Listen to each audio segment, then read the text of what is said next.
It's giving like Shira. Good morning, night, and afternoon. The name is Gorgoddess, and the job is unemployed because no matter how many times my English teacher keeps telling me to say my job is student, I'm never gonna do it because they don't pay me, so.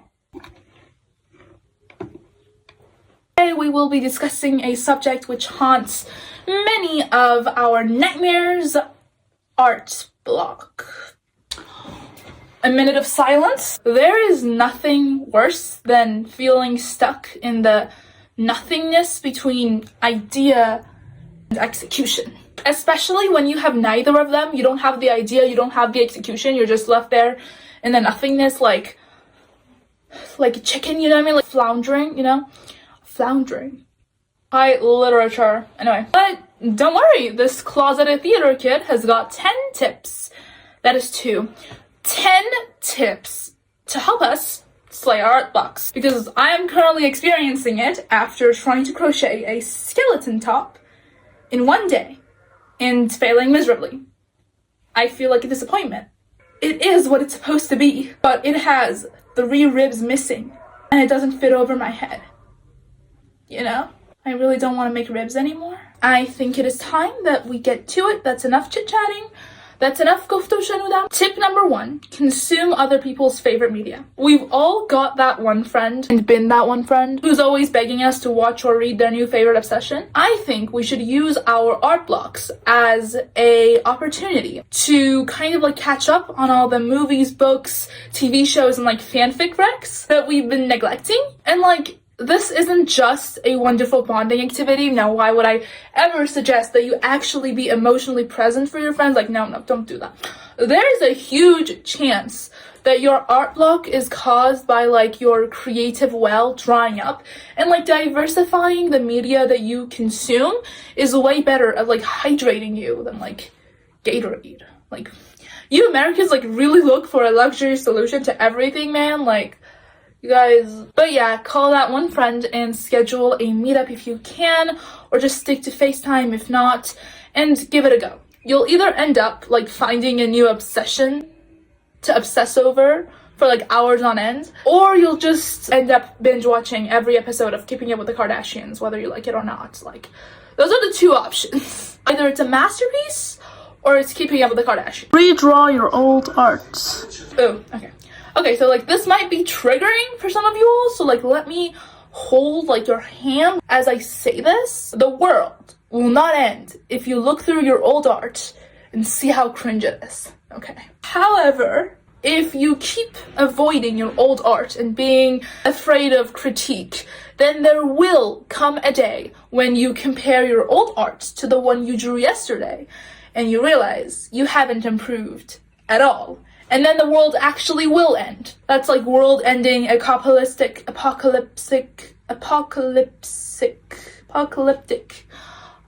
situation. Bite the bullet, or whatever you have on hand. This is also a great option. And look at your old Harry Potter Yuri fan art that you drew at age 12. And pick every little detail apart. Look at every little art style decision that you made. Like, look at them all and pick it apart. And do this with every intention to not make it look quote unquote better, but to make it an accurate representation of your skill set right now at this moment. Tip number 3, create fan work. Yes, it is cringe and it is weird to write a 40,000 word ongoing long fic about queer teenage wizards in the 70s fighting against fascism, but it's what I wanted to do. No, it is not unoriginal. There is nothing unoriginal about listening to God knows how many hours of poets and thinking up cool chapter titles, okay? There's nothing unoriginal or worthless about drawing well-known characters in the way they look in my head.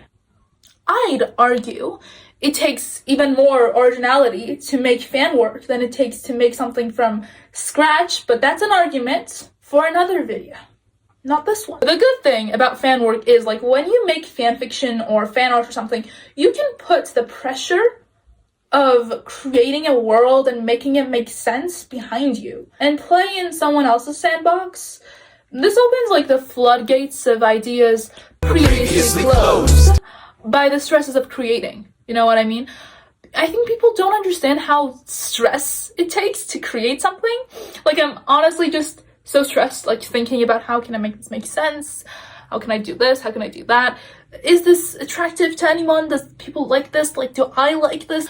But like when you create fan work, you know that you like this character. You know that you like this.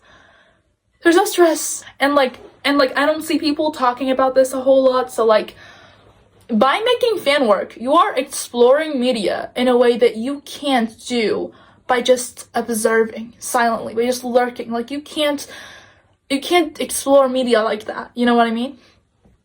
You need to understand something fully to expand it or change it. And like, hence why my Percy Jackson fic failed. Sorry guys, I don't understand Percy Jackson fully. It's hard for me to remember all the facts. So, make fan work. It can be a fantastic, get it, opportunity to understand your favorite pieces of media better. Tip number 4, make posters / magazine covers. There's no guarantee that this is gonna work for you, but I usually do this. I don't mean those like ugly new superhero like movie posters, like, no, I don't mean those things. Although, if you like that, you can do it. Just know, I'm judging you.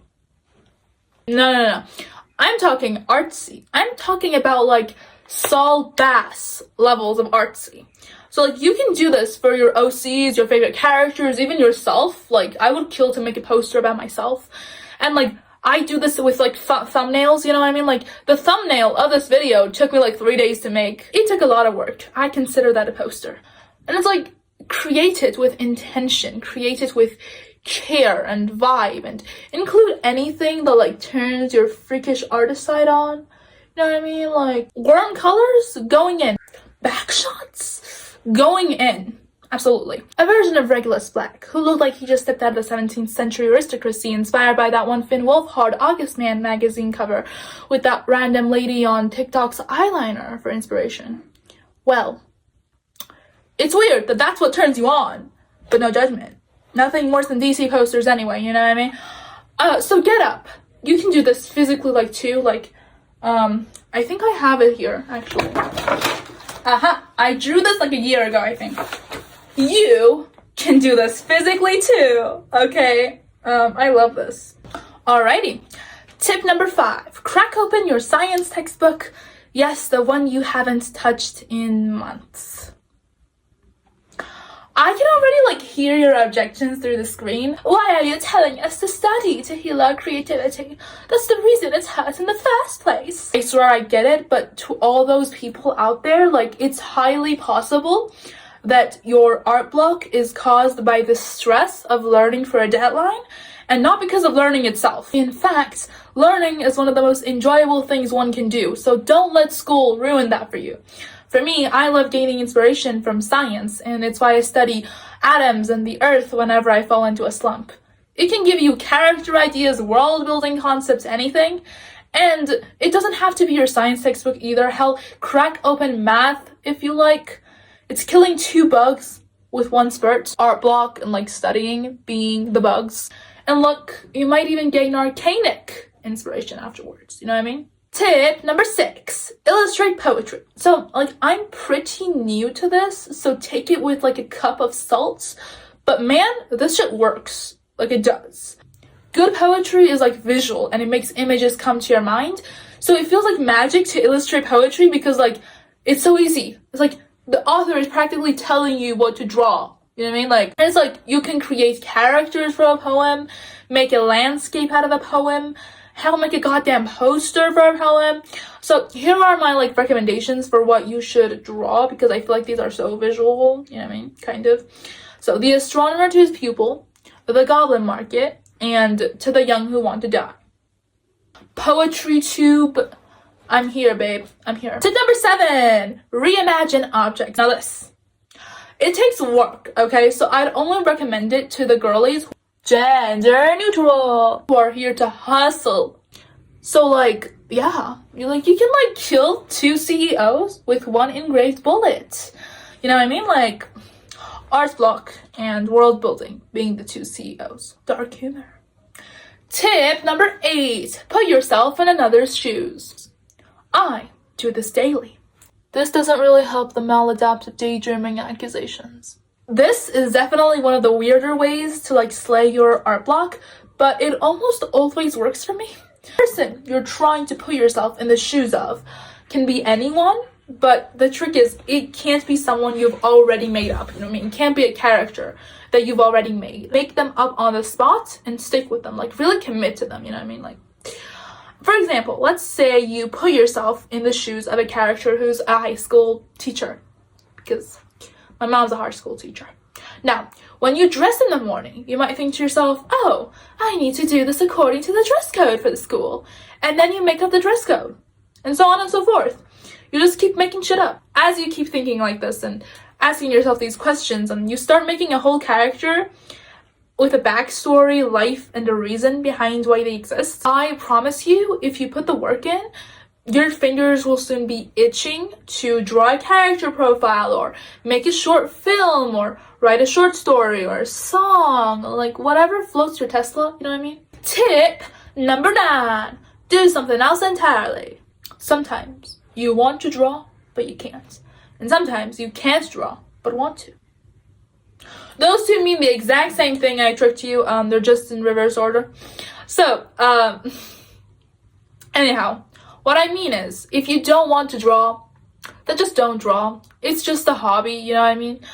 And if it isn't just a hobby, and if it is your job, girl, you are wholeheartedly okay?